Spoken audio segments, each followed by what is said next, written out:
Hi guys, Chef Rosser here at home with you. Today I'm gonna demonstrate some knife skills for you. I know this isn't ideal taking your lab objectives home, but in order to keep all of the students, faculty, and staff at the college safe, we're gonna try this out. So this week, for the first lab, we're gonna do a number of knife skills, and you'll see in your lab pack that I've outlined them all. So I'm going off of my list here. Bear with me. We have 8 ounces of large dice onion, 4 ounces of large dice celery, 4 ounces of large dice carrots in order to make chicken stock. We're also going to do a sachet preparation with fresh parsley stems and herbs to put into our chicken stock. I'm going to include that in the knife skills video demonstrations just so that you can see the preparation. Also for the broth of chicken and vegetable soup, we're going to be doing a little bit of celery, carrot, onion dicing again as well. We are also going to do a medium dice on 1 potato or 8 ounces. And I'm going to show you a tomato concasse, which is that peeled seed and diced tomato. The next item we're going to be doing, pretty simple and straightforward. We're going to be doing a couple of ounces of minced onions.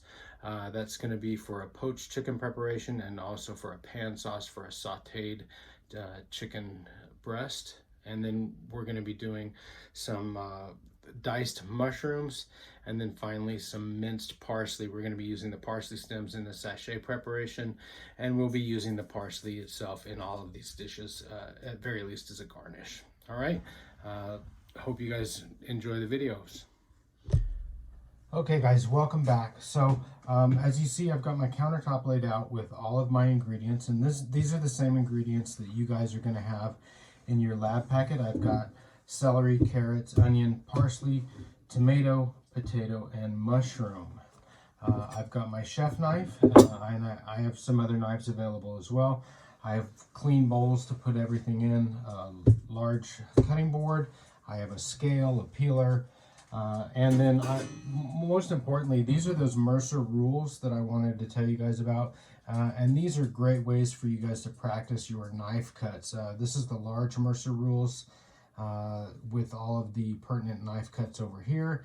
And then there's just a lot of other information. And this is the pocket version. I hope you guys can see that. My kitchen is tiny. I'm doing this on my phone. So please let me know if you have any questions about this. So we'll keep these handy to check our knife cuts. Okay, so the first thing I'm going to do is show you an onion preparation. I'm going to set everything aside for now. Just move everything off of my board, just in order to go through the first set of cuts with you. I've washed my hands, sanitized my work area, and getting ready to go. I also have a bag for compost. So in order to cut an onion, we want to distinguish which end is the root end and which end is the stem end. So I always want to keep the root end intact unless I'm making onion rings or something. But so for the most part, we're going to cut the stem end off. Just come straight down. That gives us a stable work surface to do the rest of our cutting on. Put that in the compost. I'm going to cut it right down through the middle, through the root. All right, that root end keeps the rest of the onion from falling apart. That's why I like to keep that intact. Next, I'm going to peel off the inedible or dry outer portion, that papery exterior. Get down to the nice, moist, clean onion underneath. Make sure that there's no mold or dirt or debris under there. And same thing on the other half. And this onion is ready to start fabricating. All right, let me move my compost off. So for 8 ounces of large dice is a 3/4 inch dice. I'm going to start making my 3/4 inch slices down the onion. And I'm just going to trim off the root for that because I've got what I need. And this is for a stock preparation, so it doesn't have to be perfect. So I'm just going to kind of follow the curvature of the onion, come around, and like that. Now, if I were doing a more precise cut, I might want to do a vertical cut into the onion, and I will show you that next. So if I'm going to do and I only need about half of this. So if I'm going to do a vertical cut into the onion, or horizontal cut, I'm sorry, I'm going to come in like this, about as far as I need to, and I'll get 2 or at least 1 good cut out of here. And what that does is it does half of the work for me already, and then I just come down like that, and there's my dice, my large dice for stock preparation. So that's going to be my 8 ounces for stock. We're going to save the rest of this for our sauce preparations for other items. So I'm going to set this aside. I've got a clean bowl to work out of. Okay, I'm going to sanitize my cutting area again.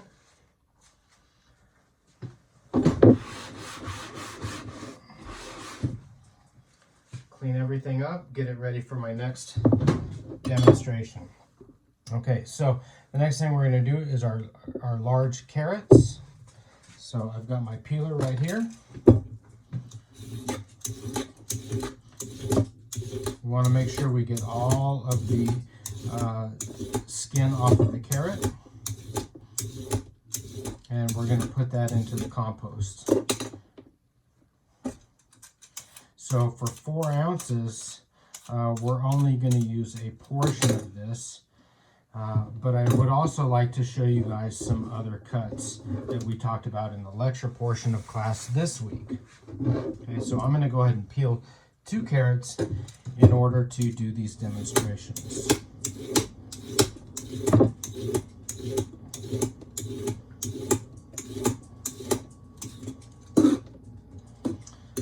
Just check it to make sure that I didn't leave anything behind.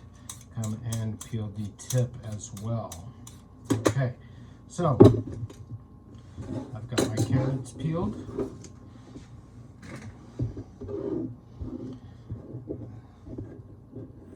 Set my compost aside. My peeler. I'm going to trim the ends of the carrots. I don't mind having the larger end on there now because it kind of helps me see which direction I'm headed in. So for our large dice, or for the stock preparation, we're just going to come across like this, and I'll show you guys the squaring up process. This doesn't have to be perfect for stock. And let's check our weight on this. We'll zero out our scale. And we're at 3. That should do it. There we go. There's our 4 ounces of carrots. So this is a good sized piece to use for demonstrating our different julienne and bâtonnet cuts, because we want them to be about 2 to 2.5 inches long. So once I take this stem end off, put that in the compost. This is a good size piece to show you the demonstration for the julienne and the bâtonnet. So the first thing we need to do, because this is very unstable like this, is we're going to do what is known as squaring this off. So I'm going to make a cut towards the outside, nice flat straight cut, to give myself a stable work surface. This is usable scrap, so I'm going to set that aside. I'm going to make another squaring cut, and they're usually tapered because the product we're working with is tapered. I'm going to do that all around.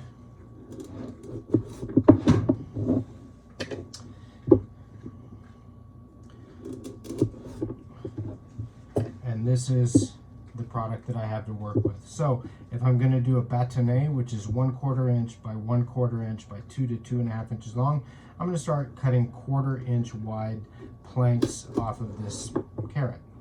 1, there's 2, there's 3, and so I've got about 4 of them, right? So once I lay these out, and these aren't perfect, this is just for video demonstration purposes, I could square them off a little bit and then start cutting across them to get my bâtonnet.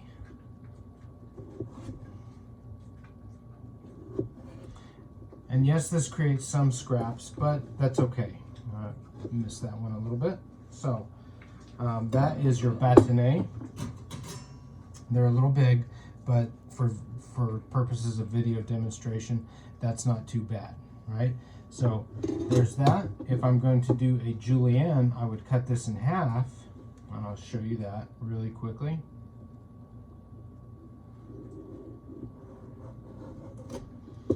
And just a half size on that. So it's 1/8 by 1/8 by 2 to 2.5 inches long, and then start cutting these across at 1/8 of an inch. So it's more of that shoestring style cut. Now the great thing about having these knife skills is that we can convert these into a small dice. What I would do with the small dice, and I'll show you a little more on the small dice preparation because we're going to need some later on. So I'm going to take my juliennes and my bâtonnets and make them smaller dices. So if I cut this across now at 1/4 inch for my bâtonnet, I've got a small dice.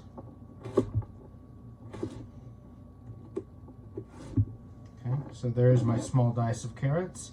And if I cut the juliennes across at 1/8 of an inch, I've got a brunoise.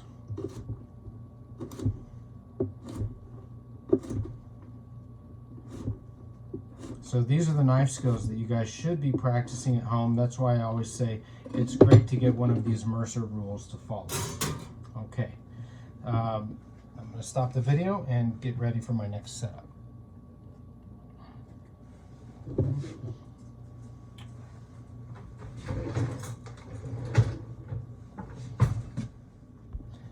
Okay guys, so I've cleaned up my cutting board area, and the next cuts I'm going to show you are a rondelle and an oblique. Now the rondelle is super simple, and that is just simply slicing a round vegetable like a carrot across its length.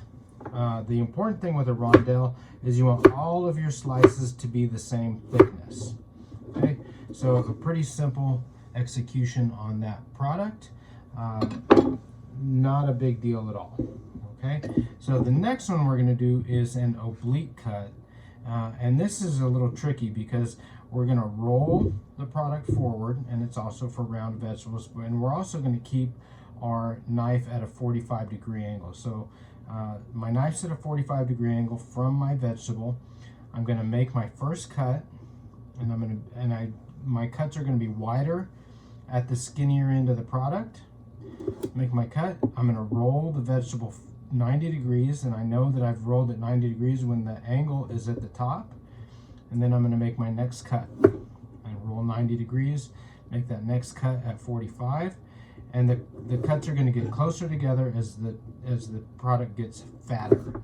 That ensures that they all have the same surface area, and they're all going to cut at the same. They're all going to cook at the same time and temperature. So some aren't mushy while others are hard. Now if you do this right, this has a really good eye appeal. It looks great on a plate as a presentation, or as a garnish in something like a stew. Okay, so I'll set this aside, and there is my oblique cuts. It looks very random, but it's a really nice presentation.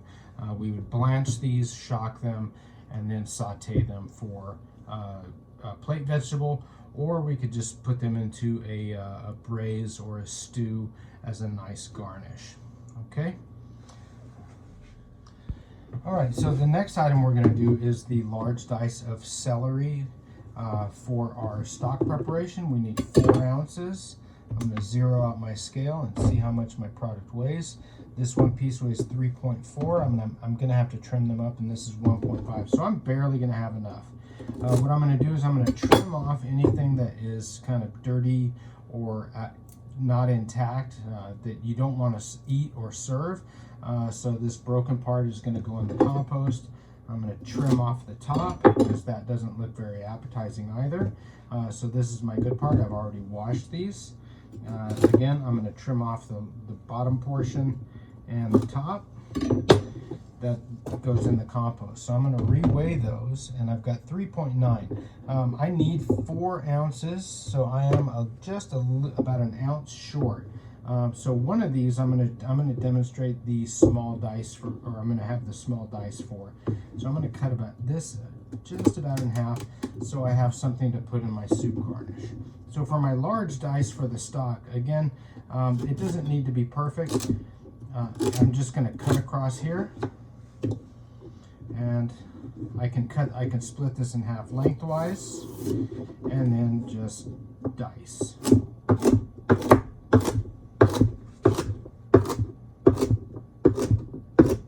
So there's my large dice of celery for the stock preparation. Pretty simple and straightforward. For my small dice, celery can be a little tricky because it's got a natural curvature and it wants to roll, so I always cut it in half, and then depending on how small I need it, I'll cut it in half or in thirds, whatever I need. And then just do my small dice.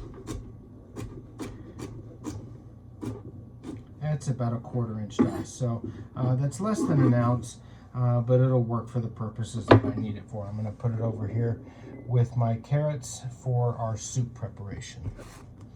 Okay, so the next thing we're going to do is some parsley. All right. Now this is the parsley that you guys were given in your pack out. What we're going to do first is we're going to pick the leaves off of the stems. We're going to save the stems. Remember, we need them for our stock sachet. So I'm going to set those over here. And this can be a really quick process if you just kind of tug at them. You just want the leaves though. And we're going to go like that. Get all of those leaves and save our stems. Okay, so as you can see, I've taken the stems off the parsley, and again, I'm just going to set those aside, and we're going to start working on this parsley. Now, this can take a long time.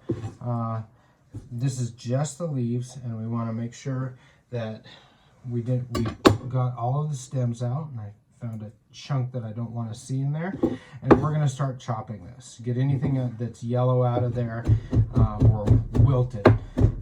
So we're going to start chopping and chopping and chopping, and we'll come back and show you the finished result. So you'll notice that this parsley has reduced in volume quite a bit. I've still got some more chopping to do, but I didn't want to just edit out the whole chopping process or mincing process. And I'm going to tell you that after I'm done with this, I'm going to rinse it under cold water. I'm going to wrap it in a couple of paper towels and rinse it very gently under cold water, just letting it absorb the water and gently squeezing it out so that it's going to kind of take out some of that big grassy chlorophyll flavor. But you can see that the mincing is working, and it is reducing in size dramatically. And I'll come back and show it to you after I've got it finished the mincing and rinsed it out.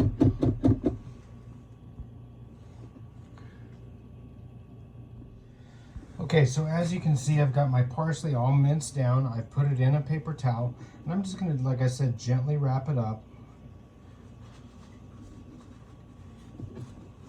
And then I'm going to do another layer of paper towel and then rinse it.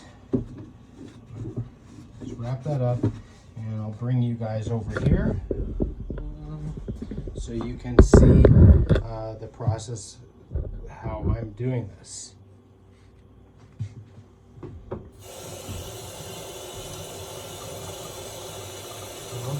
Just rinsing it under water and then real gently squeezing it. And you'll see that the green will start running. And we're just going to do that a couple of times.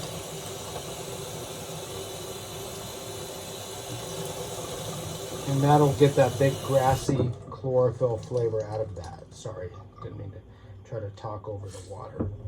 All right, bring it back over here, and I'm going to show you guys how to dry this out really well. Put the camera back in focus. Okay, so what I like to do is get another paper towel, dry one, And I'm just going to wrap it again. And then I'm going to put a bowl on top of it and press down on the bowl to try to get as much of that water out of there as I can. Because I don't want soggy parsley. I'll get my bowl here. Open this up.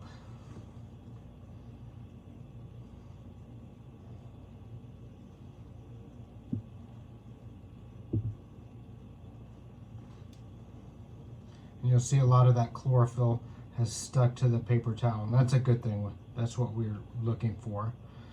And if I do this properly, if I rinse it and dry it properly, this should be nice and fluffy when it comes out, not stuck together, just like that, so that pressing it with a bowl or the bottom of a pan, whatever, works very well. So there's my minced parsley, and we're going to use that to garnish all of our dishes.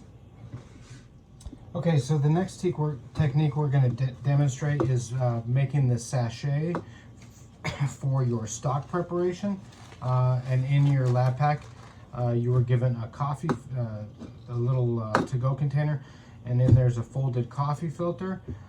There is some fresh thyme, bay leaf, peppercorns, and dried thyme in there as well. So to put our sachet together, we're going to put our fresh thyme, bay leaf, just put everything in here, along with our fresh parsley stems. And I'm not using all of them, I'm using about half of what I got. You can put more or less if you'd like. So I'm just going to kind of crunch everything up and fold a little packet with the coffee filter around these ingredients. And what this is going to do is this is going to add aromatics or flavor to our stock without seasoning. And the reason we're tying it up in the coffee filter paper is because we don't want to have to fish these things out later on. If they're neatly tied up, then we can very easily just go in and take them out. So I wrap the butcher's twine around here a few times. And then I'm just going to tie a simple knot in here. And then we will, I'll show you when we make our stock, just how to put this in there. We leave a little extra string so we can tie it onto the handle of the pot that we're using. Tie a nice tight knot and then double it up because this is going to sit in your stock preparation for the entire time that it's cooking. So we want to make sure that it's nice and secure and that also we don't tear the paper. So that is our sachet de pie, and that's our aromatic bundle for our stock preparation. Okay. Pause. The next demonstration I'm going to do for you guys is a tomato concassé, and that is the peeled, seeded, and diced tomato. So I'm going to start with one Roma tomato. I'm going to use my small utility knife to cut the stem end out very shallow and at about a 45-degree angle all around that stem. We don't want to take out a lot of product, just get that opened up right there. That's going to go into our compost. I'm going to use the knife to cut a very shallow X on the bottom, and that's going to give the skin a place to start peeling back. So I hope you guys can see that. That is ready. Over here on the stove, if you guys can see, let me move the camera really quickly. I have a small pot of boiling water. I'm going to go ahead and put my tomato in there. Turn up the heat. And this can take anywhere from 10 seconds to about a minute, depending on how ripe the tomato is, how cold it is, and so on. But we're going to look for where we cut that tomato to start kind of tearing back, or the skin to start curling and peeling. My water got kind of cold. It came down from a full boil once I put the tomato in, and that's very normal. We just need to get that back up. I cranked up the heat on that guy. I've got a bowl of ice water here. Now remember, this technique is called blanching and shocking. If I'm doing vegetables that are already prepared, like carrots or green beans, I want to make sure that I get salt in there. For this, I always put salt in my water just to start adding flavor where you need it. So I'm moving this tomato around, and you'll see that it's starting to split right there. So that means the process is happening. I'm going to keep it in there and just keep rolling it around. I want to feel that skin is kind of loosening up, and it's not all the way around. So I'm just going to keep it moving like that and look for those tears to continue. At least about halfway up. There we go. We got a nice long tear all the way up the side of that thing. I'm going to pull it out and check it. I just want to make sure that I can get that skin off neatly.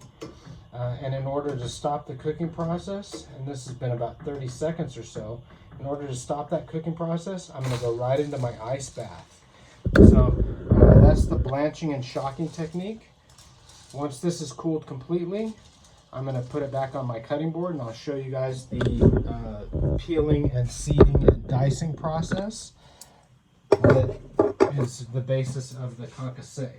Turn off my stove. Make sure my tomato's nicely cooled so it's not going to carry over cook while it's on my board or be too hot to handle. Get it out of my water. Move it over to my board. And then right where I made that shallow X cut, the skin just peels right off. See that? Couldn't be easier. So that's going to go in my compost. And then with my chef knife, I'm going to cut this in half lengthwise. I'm going to open it up and I'm going to cut it in half again. So I should get 4 equal pieces. What I'm going to do next is cut the seeds out, cut that core out that contain the seeds. I'm going to move that over to my compost.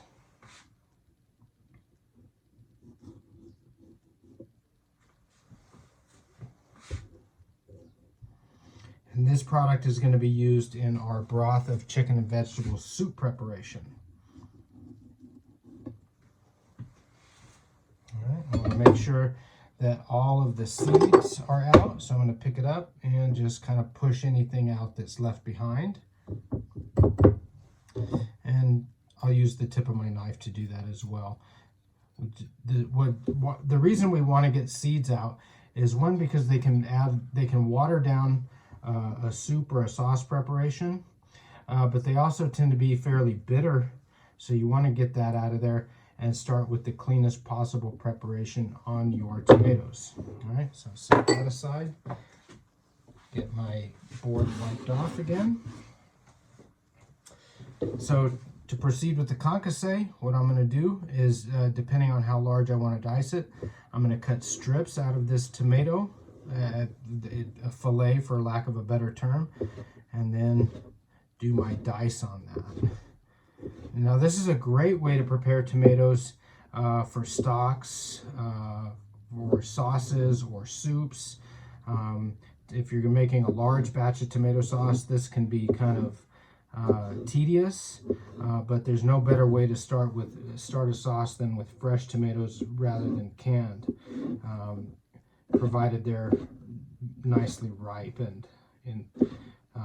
But not all tomatoes you get at the grocery store have a lot of flavor or sugars already, so sometimes you just want to start with canned products. All right, so I'm going to clean this up a little bit, and I'll show you our finished tomato concassé. And that should be about 3 ounces that we are going to use in our soup preparation. All right, guys, next thing we're going to do is we're going to do a couple of onion preparations. We're going to do 2 ounces of small diced onions for our chicken and vegetable broth soup preparation. And then we're also going to do 2 ounces of minced onions.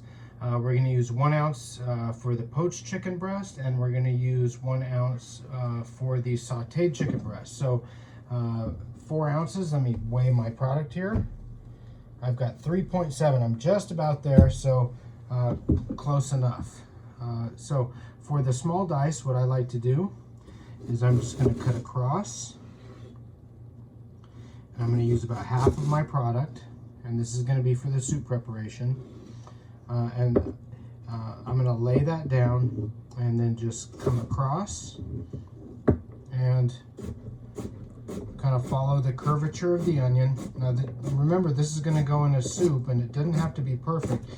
You can look up 100 different videos on how to dice an onion, but really, you got to figure out the method that is easiest for you. You can do that cross-cutting method like I showed you, but that looks pretty good. So I'm going to put that over here with my vegetables for my soup preparation. And that's all together and ready to go. All right. The next thing we're going to do is the minced onion preparation. And remember, just like the parsley, the mince, we're going to really cut this down pretty finely. So depending on what it is we're looking for out of that product, we really want to make sure that we get these knife skills dialed in, and the best way to do that is to practice. Now I'm down at the butt end of the onion, so I'm going to just try to use as much of this product as possible, cutting around the root, and then cutting that. That goes in my compost.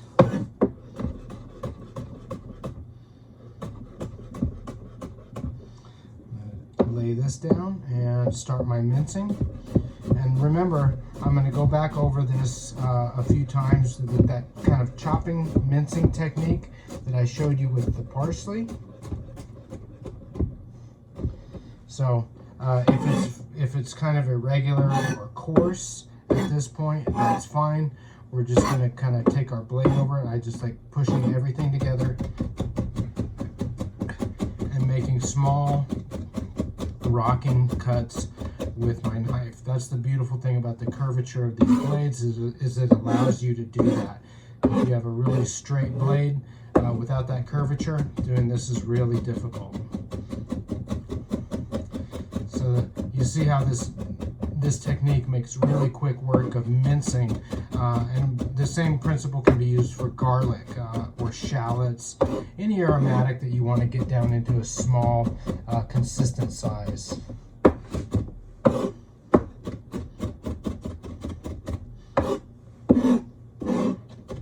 Now remember, we're going to split this in half later on for our poached chicken. We're going to for our cuisson, or the poaching liquid, we're going to put half of that in there, and the other half we're going to use for aromatics in our saute.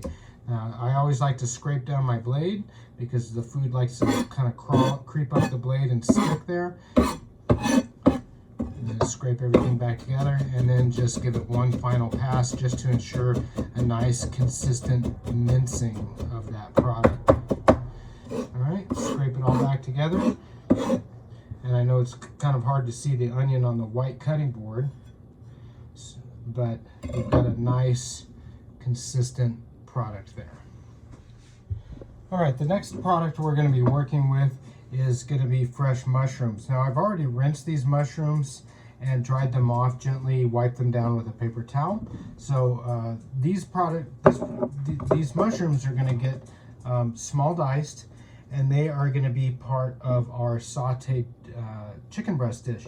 So what I like to do is just trim off the end, and the mushroom stems are really nice to add aromatic qualities into stocks and sauces. I could have put this in my sachet, but I wanted to keep it fairly straightforward for you. But this trim, we're going to just go ahead and set aside, and we'll put that into our compost. And then we're going to do a small dice on these. Now, with there being so little product to work with, what I'm going to do with this, rather than doing a squaring cut like we did on the carrot, I'm going to try to get as much out of this product as possible. So I'm just going to split the mushroom in half and put it on my board like that, and then do my dice from there. Now, this is more of a garnish cut for the soup preparation. If I have a long stem like that, I can cut that in half and then set that aside and dice that stem, just like here as well. And all of this is good, usable product. Right? So cut that stem portion off, cut it in half, and then just simply start dicing. Now remember, a small dice, we want that about a 1/4 inch wide, and just a really nice consistent cut across the entire product, so they all look the same in the soup. You don't have a large one and a small one. Pretty simple, straightforward process. And if you do get some larger ones and some smaller ones, that's okay too, because oftentimes mushrooms just kind of melt into the product that they're getting used in. But you really want to ensure, as much as possible, that your knife cuts are consistent.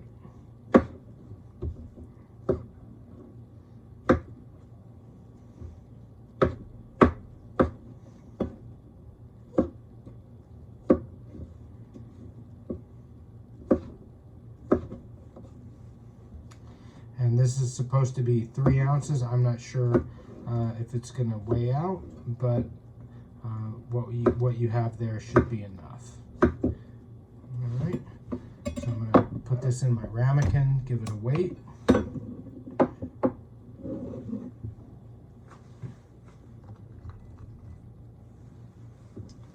And I'm at about 2 ounces. All right. The next knife skills demonstration we're going to do is we are going to do a medium dice on a potato.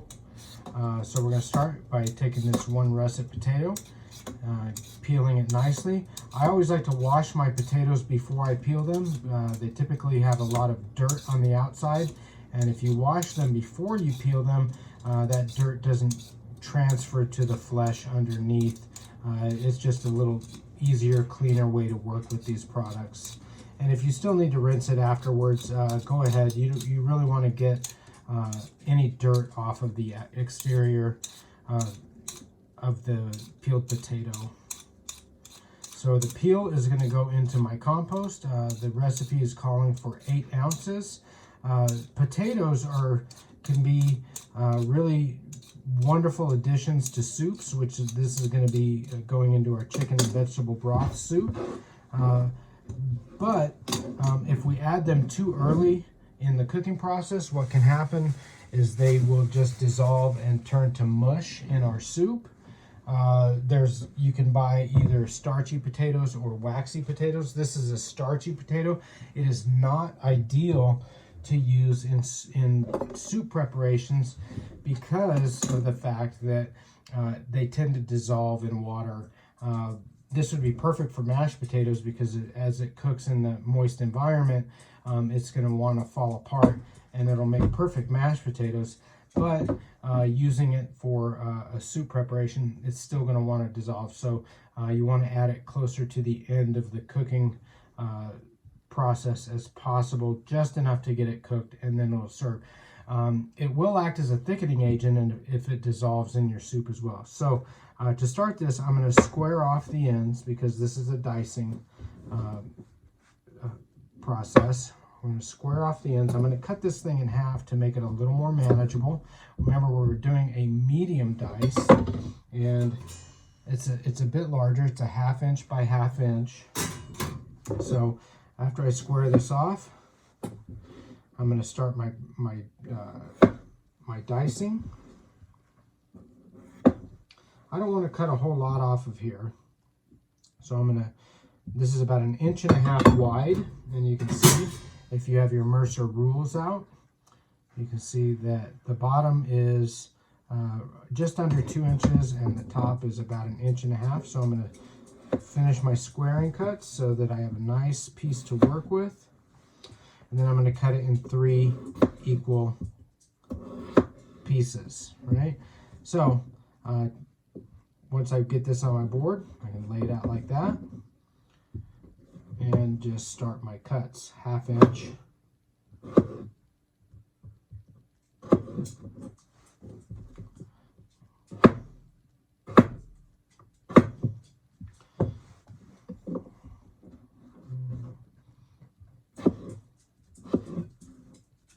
I really don't want to waste a lot of this product, so that's why I did such small trim.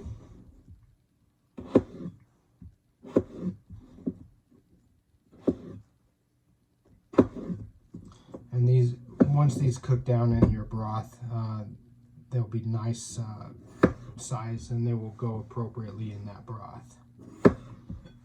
All right, so I'll finish this potato up, but here's a nice look at my small dice. Now remember, your potatoes will oxidize, so if you're not putting them directly in your broth, you're gonna want to get them into some cold water, cold fresh water, and you're just gonna store them like that until you're ready to use them, and they'll be perfectly fine. Welcome back.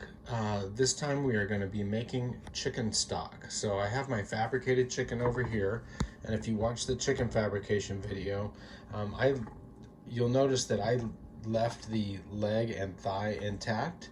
I did that because we are going to use these in our broth soup later on. However, when you fabricate yours, go ahead and feel free to separate those per the video instructions. I've got my chicken breast supreme, which is the boneless, skinless. I've got my tenderloins and my airline breast. I'm going to go ahead and put the wing tip and the entire wing in the stock. So here I have all of my carcass, right? So the carcass, it's split in half. I've got my wing tips and then the wishbone and all the various scrap. So what I'm going to do with the carcass is I'm going to blanch it, because we're going to be making a white chicken stock. Now, if I was making a brown chicken stock, I would roast this portion here with my aromatic vegetables. But since we are doing a white chicken stock, I'm going to go ahead and blanch these, which means I'm going to put them in water, bring them to a simmer, and then drain that water off. What that's going to do is it's going to remove impurities and blood, so that I get a cleaner stock preparation. So I've got my pot of water here. I put a little salt in mine just to help remove impurities. We're not going to salt the stock. You can feel free to leave it out. So I'm going to put everything in here and then turn on my stove to get it to just to a simmer, which is about 180 degrees. And I will come back and show you that. Once that's done, we'll drain that, we'll rinse that, and then we'll start a new pot of water with the aromatic vegetables and our sachet. Okay, so as you can see, our stock has been cooking and it has reduced somewhat. It's lost about 25% of its volume, but it's nice and clear. The blanching of the bones has made a really big difference in the finished product. So next thing we're going to do is strain and cool this. So the first thing I'm going to do is take out our sachet right there, and we're going to move this over to the sink area so we can do this a little more cleanly.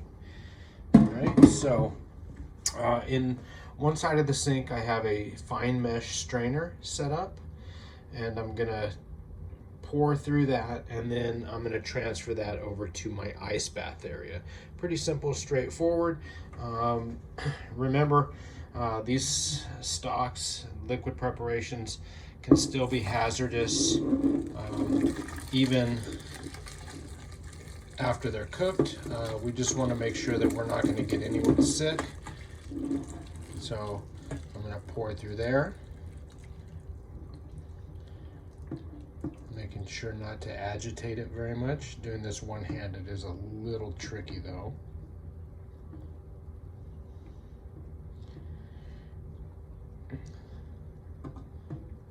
I'm just trying to not dump everything in there. Trying to get as much out. There it goes. There it goes. Trying to get as much usable product out of there. That's what's left. There's the chicken bones and the mirepoix. Those have done their job. They can go in the trash now. Set those aside. I'm gonna take my clip off of here and then ice these down. All right. Good luck with your stocks. And next we're gonna start doing our cooking preparations, the soup and the poached chicken and the sauteed chicken. All right, we're back, and the next objective we're going to be working on is our broth of chicken and vegetable soup. You can see I've got all of my ingredients here. I've got our stock that we made, chilled and strained, our chicken leg and thigh portions. I went ahead and pulled the skin off just to make it easier to work with and to clean. Those are in the pot. I've got our diced potatoes, our concassé tomatoes, and our mirepoix. So I'm going to start by simmering the chicken with the stock. I'm going to pour 4 cups or 1 quart of stock into that. Good fit. I'm going to go ahead and turn that on and just bring that to a simmer. Remember, 180 degrees. And that's going to be about 12 to 15 minutes until that chicken is cooked through. Now, I left the leg and thigh intact, but just to make them easier to clean.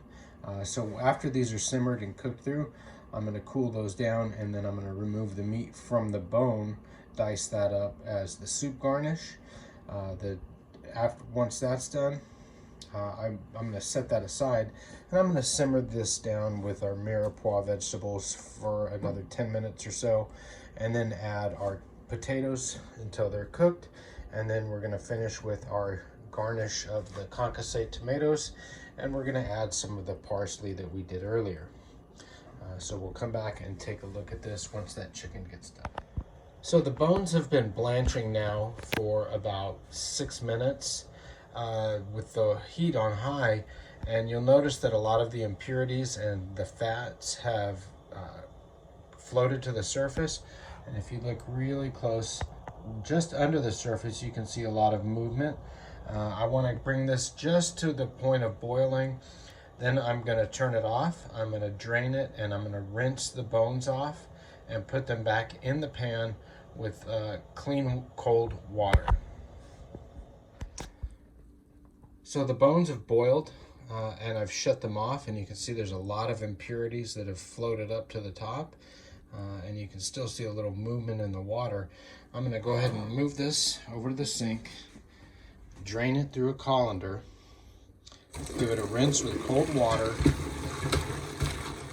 rinse out my pan as well, because there's a lot of residue left in the pan, and then start in clean cold water. Okay, so now that we've got our bones blanched and rinsed, I've got those ready. I've got our mirepoix that we prepared earlier, as well as our sachet, and about 2 quarts of cold water.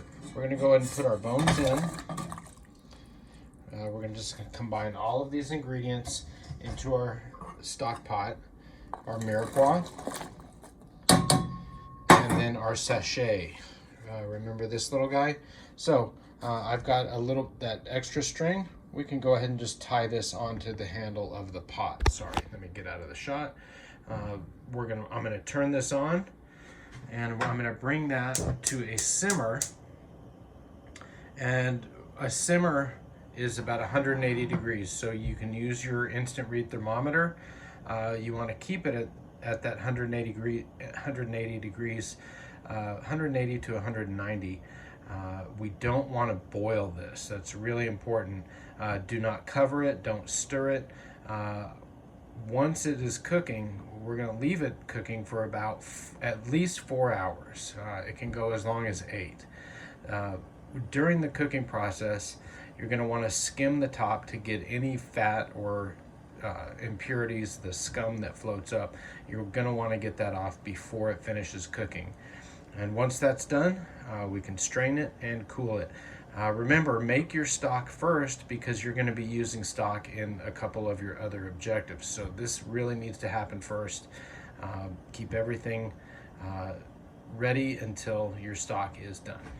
We'll come back and we'll take a look at the process of cleaning the stock as it's cooking, and then we'll look at the finished stock. So our chicken leg and thigh pieces have been poaching for about 15 minutes. I'm going to go ahead and get them out of that out of that stock, and I'm going to put them on a plate and cool those down so we can take the meat off of those. And remember, this never came to a boil. This was simmered at about 180 degrees. I'll put these in the refrigerator, let those cool down properly, and then I'm going to come back and take the meat off of those. Now, that stock that we worked so hard to get nice and clean when we cooked it is kind of murky and it's got some impurities on it now. So what I'm going to do is I'm going to pour that through a fine mesh strainer, and I've clipped the strainer to the side of my pot so I can do this one-handed and show you guys this process. Just real gently pour that through. We don't want to pour it too fast. We just want all of those impurities to collect into the strainer. And I did put a little salt and pepper in my water just to start flavoring it, very little. Okay, so you can see there was a lot of impurities left behind, and I'll clean that up, and then we're going to put this soup together. All right, so let me unclip this. Move that out of the way. And into our broth, we are going to put our mirepoix. That's the celery, carrot, and onion mixture that we prepared yesterday. And we're going to let that simmer for about 10 minutes. Then our potatoes are going to go in. And our chicken and our tomatoes are going to go in last. So let me get this unwrapped. Here's our mirepoix. Remember the small dice. Get all of that in there. I'm going to turn our flame on low. Okay. So these vegetables are just going to add some flavor back into that stock and get it ready for the soup preparation. We'll come back and we'll look at putting the rest of the ingredients in. Remember, this has to simmer for about 10 minutes. And then our potatoes are going to go in. When our potatoes are softened up, then our final ingredients, the diced tomato concasse, the chicken, and the parsley will go in, and then this soup will be finished. Our aromatic vegetables have been simmering in the broth for about 10 minutes now. Time to add the potatoes. Depending on the size of the potatoes and how cold they are, they're going to take about 10 to 12 minutes.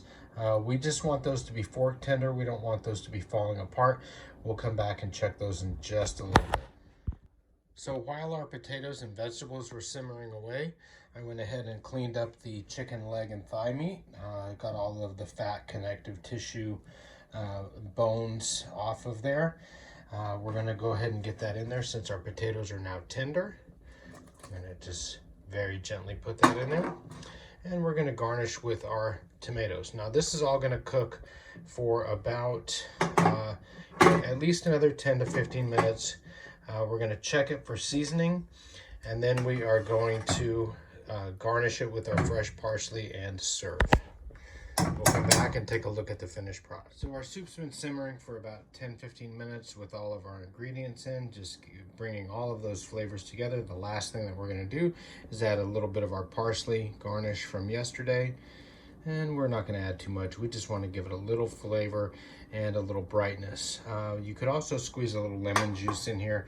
I always like doing that to brighten it and acidify. Stir that in, and this is ready to serve.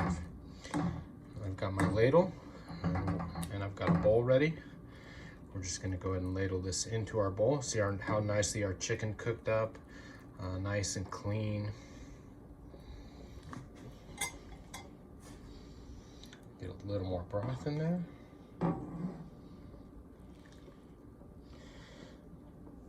And there you go. Broth of chicken and vegetables. Enjoy it. Okay, so the next dish that we're going to be making is the poached chicken with fine herbs. The first thing that I need to demonstrate for you is what is known as a cartouche. And this is just a paper cover for the pan to help hold in the steam. So what I've got here is a little square of parchment paper that I just tore off of the roll. I'm going to fold it corner to corner again. I'm going to do this a few times, and this is what's going to help me size this piece of paper to the pan. So once I get this folded, remember, you want to keep that pointed inwards. I'm going to grab my pan, and I want this to cover just half of the pan. So I've got my measurement there. I'm gonna cut my paper. I'm gonna open it up, and it should roughly fit the size of the pan. If it's a little large, that's fine. Now the next thing I'm gonna do is I'm gonna fold this back up, and I'm gonna cut just a small hole in the center. We don't want this to get too hot so it boils, so we're gonna create a hole by cutting the point off. And that will allow just enough steam to escape to hold in the heat to poach this dish properly. Okay, so before this goes into the oven, we're gonna butter this piece of paper and put it on top. So moving over here to the stove top, I've got my nonstick pan. I'm gonna put a little bit of butter in there, and you don't need much, especially with a nonstick, but I want to ensure that I have enough fat in here to poach this properly, and I just want to get that smeared across the bottom. It doesn't have to be perfect. All right. The next thing that's going to go in is about 2 ounces of wine, and that's enough. I'm going to use my dry herbs, a little bit of our minced onions that we did earlier. Remember, I'm going to use only about half of this.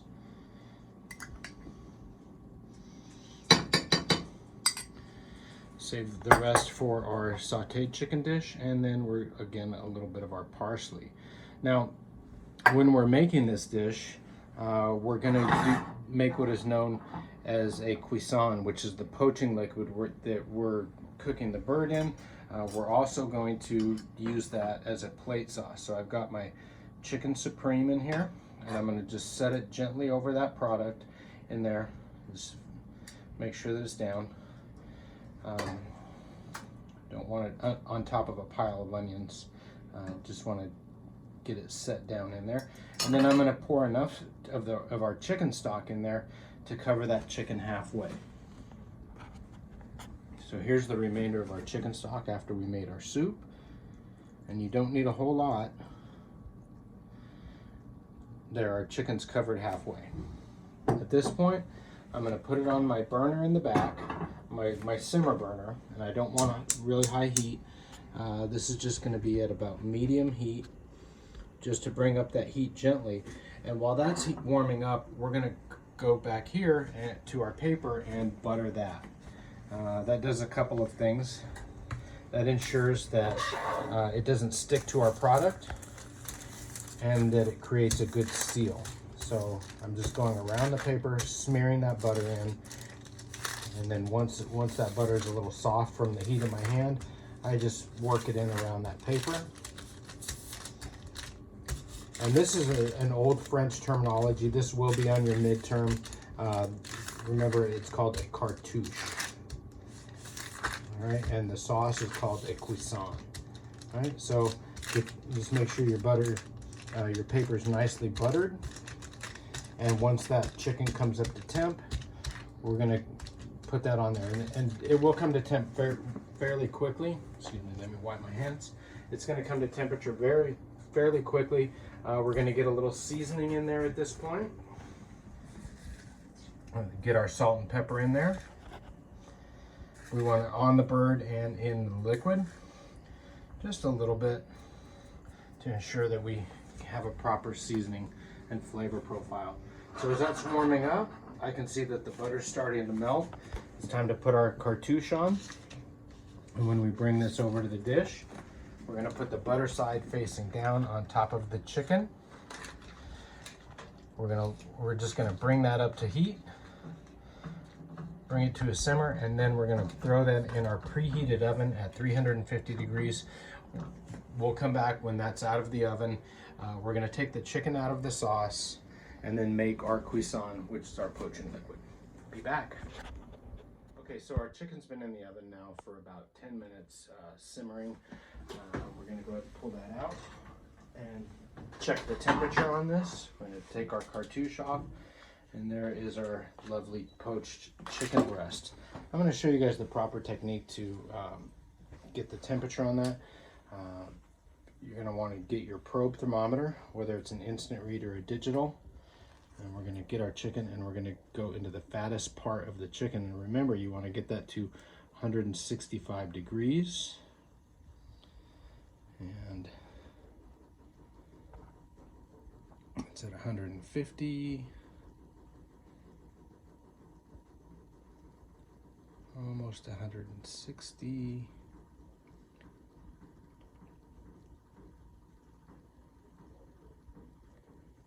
And we're just at 160. So I'm going to put it back in the oven for a second, and then we'll pull that out and finish the sauce. Okay, our chicken breast is out of the oven now. We're going to get rid of our cartouche, and what we need to do with this is take it out of our poaching liquid. We're going to put it on a plate. We're going to wrap it and keep it warm while we're making the sauce. And I'm just going to put this on the warm oven just to keep it nice and toasty. We don't want that to cool down while we're making our sauce. So to make our sauce, we're going to start by reducing our cooking liquid. I'm going to strain this after it has reduced. Remember, the handle of the pan will be hot, so use a dry towel. So I'm going to get that over high heat, and there's not a lot of liquid there, so we got to be careful with this step. I'm going to bring it to a boil, and I want to reduce that to almost a syrup consistency, and then I'm going to add my heavy cream.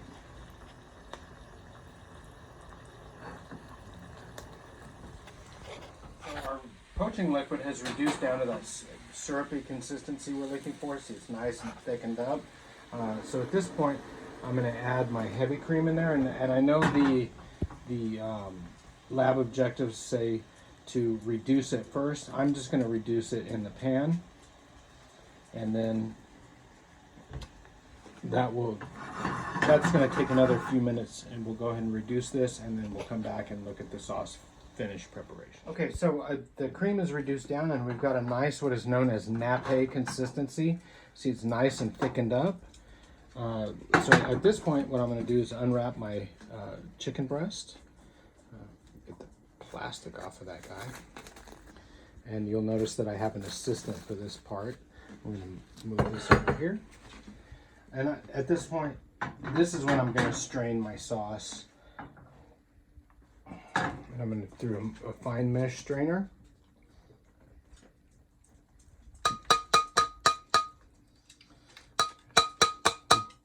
We just want that lovely cream sauce. Now we could serve the shallots and herbs in there, but I think it makes it for a nicer presentation if we can just get the sauce on there. Set that aside, and then we're just going to garnish with a little bit of our fresh chopped parsley.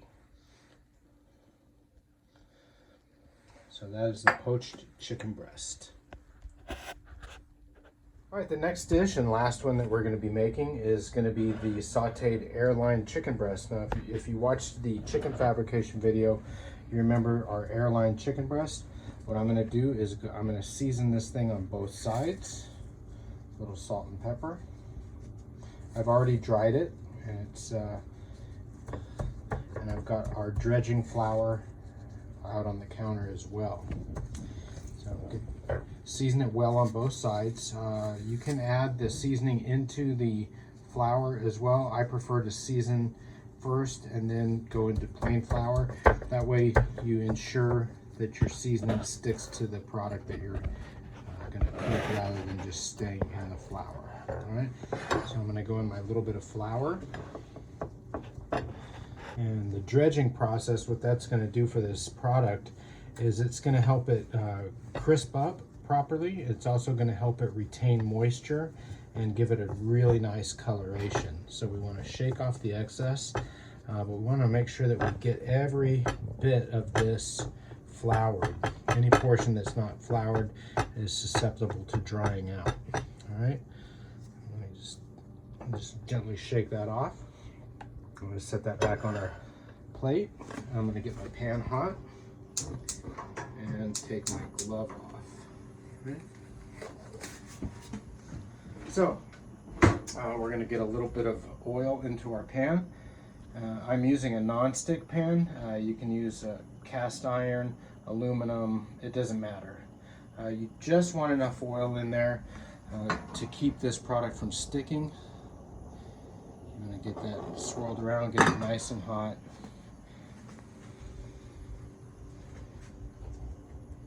And then we're going to start this product skin side down.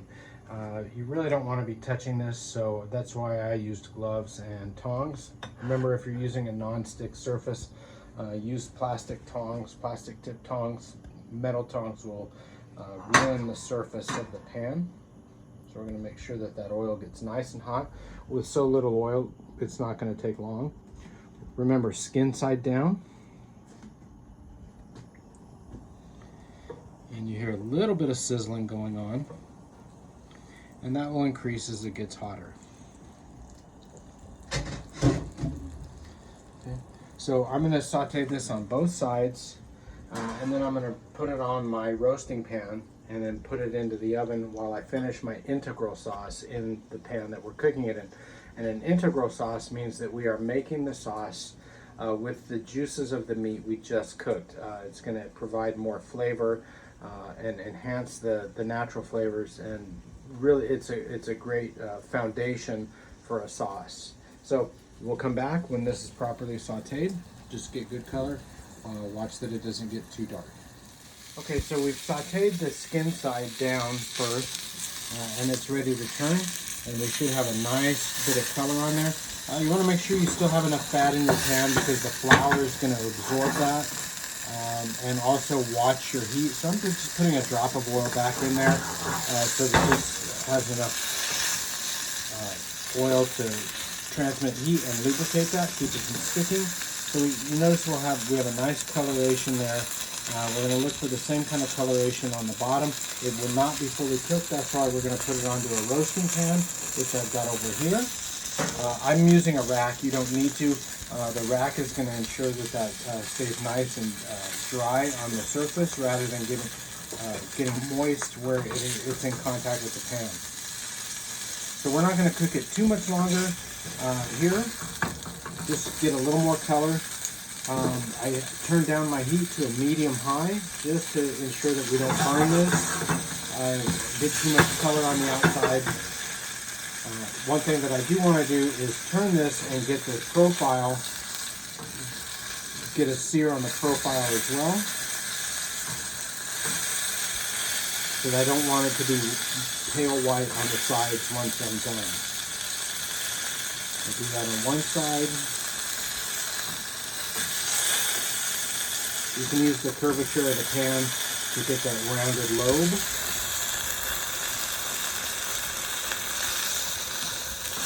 Rock it back and forth gently, and then we're going to turn it over and do the other side. So we've got a little bit of nice color on there.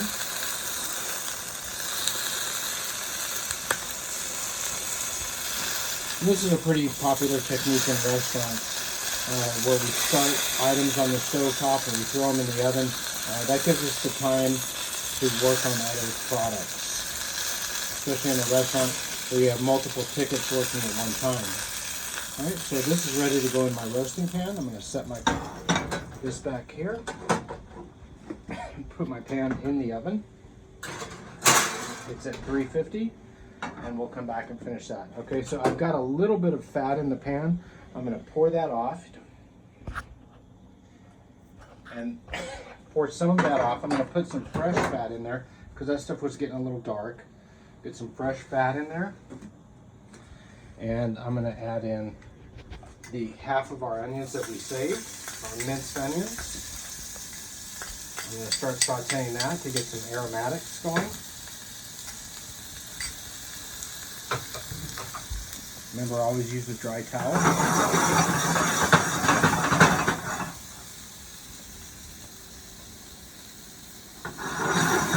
We just want to start getting a little color like we're seeing now. Next thing that's going to go in is our mushrooms that we diced. I'm going to put a little bit of salt and pepper in here at this point. Now you could wait until after you add the wine to do this, but I like doing it before to really bring out the flavor of the product. And that nice high heat is going to ensure that these mushrooms sear properly, give up their water, and create a nice flavor for that chicken sauce.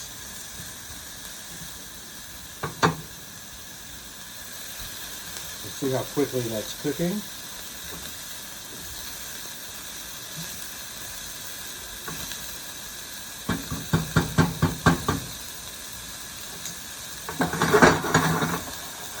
So the next thing that's going to go in there is wine.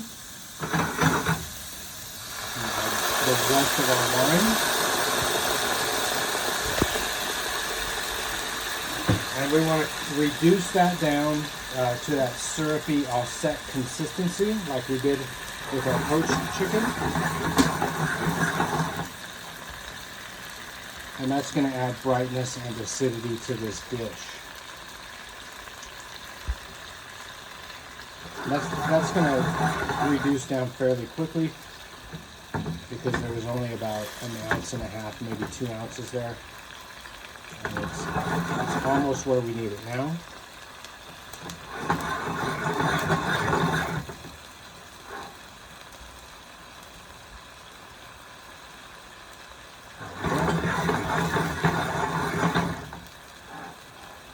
Okay.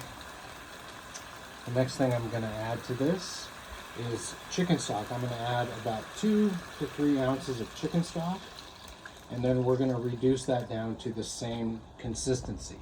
We'll come back once that is at the proper consistency. Okay, so our chicken stock has reduced down to almost that syrupy state that we're looking for. We don't want to let it go any further than that because we'll lose volume on our sauce. I'm going to get the remainder of our cream in there at this point, and then we're going to continue that reduction process down to get this reduced to that same nappe consistency that we used in the cuisson. So you'll notice right now that it's really thin and watery.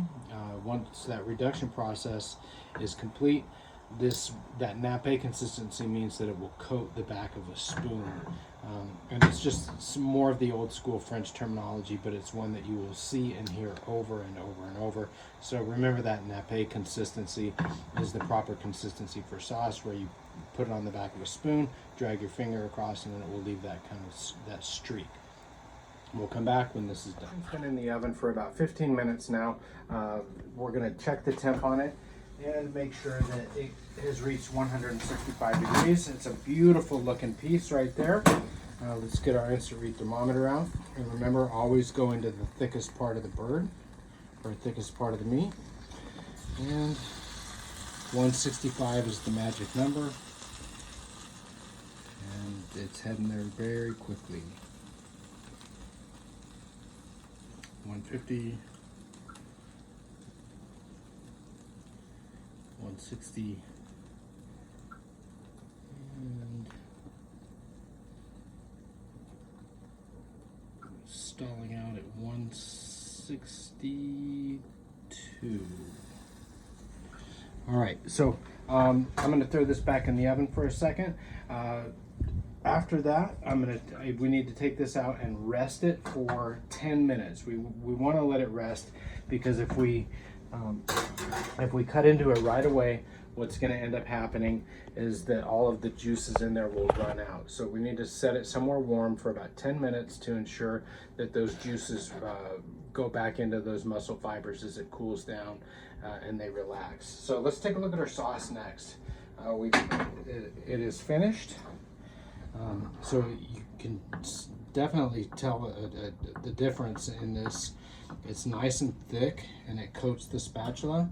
I'm going to put in a little bit of our parsley to add some color to that and brightness. So you want to mix this in, and you can put the parsley in really at any point. You can put it in when you saute your mushrooms, but it's going to lose some color. So I like having that green in the sauce. I'm going to add a little bit more because we've got plenty of it.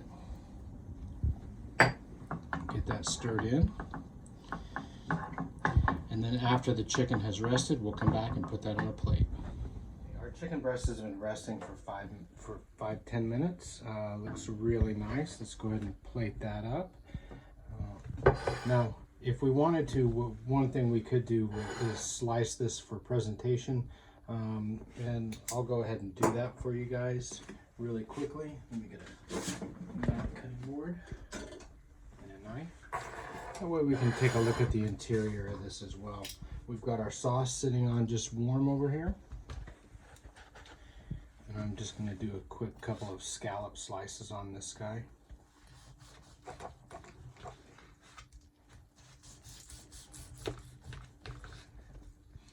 Beautiful juicy interior. I'm going to move this to our plate. Just kind of fan it out a little bit. Then we're going to get our beautiful mushroom pan sauce on top of that. See how nicely that thickened up? And we're just going to kind of come along the edge. We don't want to bury the chicken. We still want to highlight that beautiful crispy skin. And there you have it. Sauteed chicken with Chardonnay pan sauce.